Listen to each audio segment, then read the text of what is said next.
My 9-year-old Sophie and I were just having a conversation about this yesterday. We were talking about how we enter into a different world when we have a physical text with us. And we go to that world in that text. When we grab the Harry Potter book or the Nestle Aland 27th critical edition of the New Testament, and I go into that world and into a Greek world, or for Sophia in German, or whether it be in English, that sort of thing. What a book is high art. And art is human. It's the return to humanity. Someone who has taken the time to craft the book. Sentence, grammar, you've had editors pore over it. It's been scrutinized, peer-reviewed, and then artists have come in to design the cover, the feel of the page, and that sort of. There's something deeply human about the high art of book. With this mundane electronic communication, we've lost personality and personhood. And again, I'm not saying discard it. I'm saying I think particularly for Christians, and particularly with respect to the church, we perhaps need to take just a deeply pragmatic approach to it. Things personally delivered is what matters. People want me to show up at their home. They don't want me to send an email, much less a text. It makes a huge difference when the pastor is there standing in persona Christi at the side of a bed in the hospital, holding your hand or celebrating and slapping you on the back with a hug. That is completely different than the same text that is just in a long line of received text. As you know, in a Jewish or Semitic way of understanding reality, it is not Platonic where you have the spheres stacked on top of each other like pancakes, with the lower sphere being physicality, and that's the whole idea is to escape from that into the ethereal, into the realm of the forms, or the spiritual realm.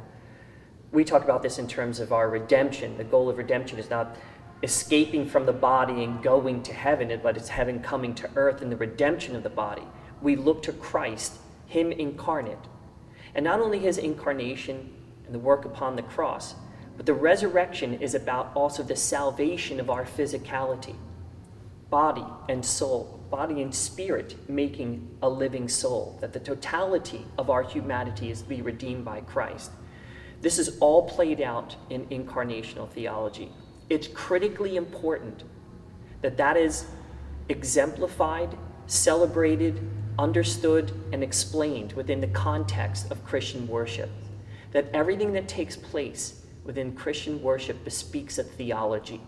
It says something about who God is, what he has done, and how he is present, if indeed he is present for us today.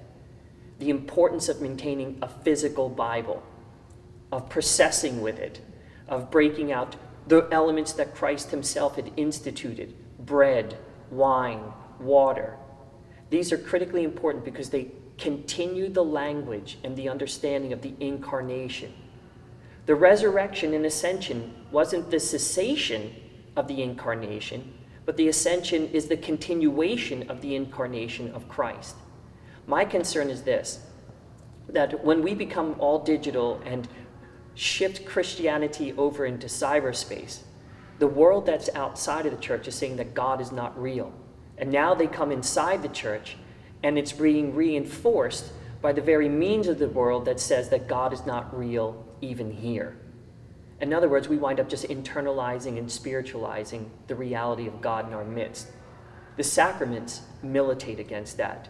And so too, a tangible Bible, something that we could turn to, feel, smell, handle, just like the Christ who walked through the streets of Galilee in the first century. So where do we go from here? I think some good habits within the church would be this.